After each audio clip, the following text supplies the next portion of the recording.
Noong 2020, kung natatandaan ninyo ang taong ito si Ronel Mas. Ito yung teacher na nagbanta kay dating Pangulong Duterte.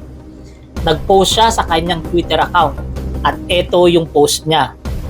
Ang sabi niya dyan, bibigyan niya raw ng 50 milyon kung sino ang makakapatay dito kay dating Pangulong Duterte. At dahil dyan, yung ating kapulisan, agad namang kumilos para hanapin ang taong ito. At hindi kinalaunan, siya nga ay naaresto doon sa Zambales kung hindi ako nagkakamali.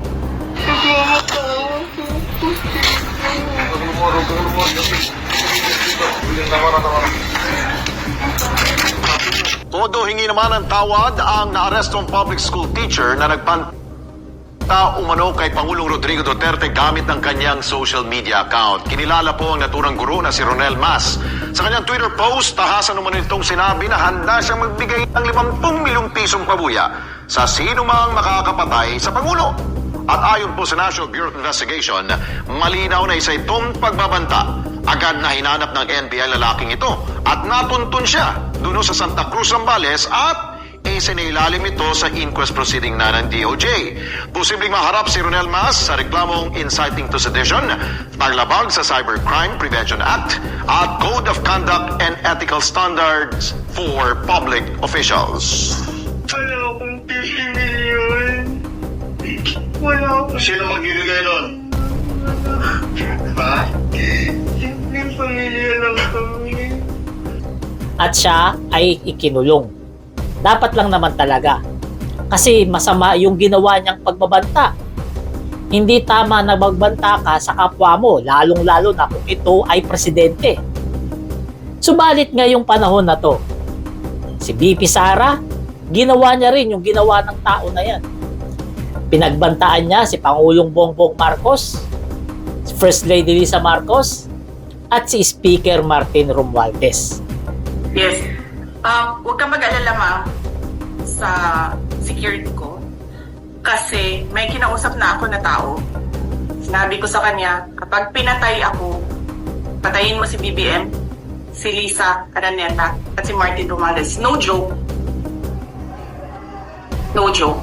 Nagbilin na ako, ma'am.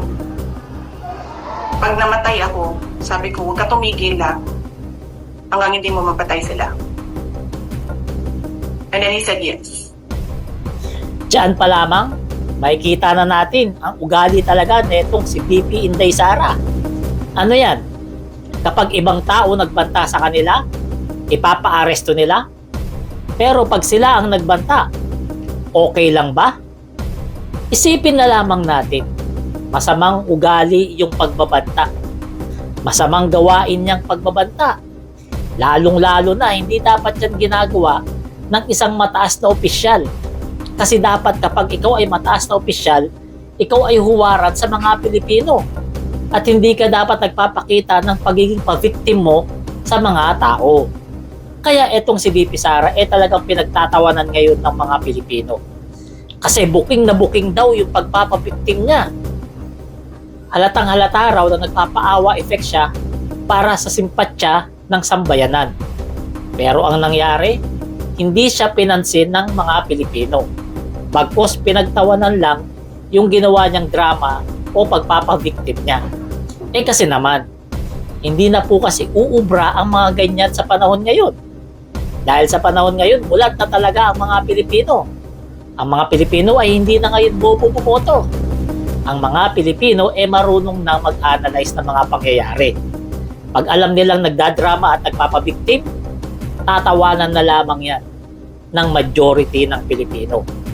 Kaya ang resulta, panay tawag nila ng people power, pero hindi nangyayari. Kasi nga, pinagtatawanan na lang sila ng mas nakakaraming mga Pilipino.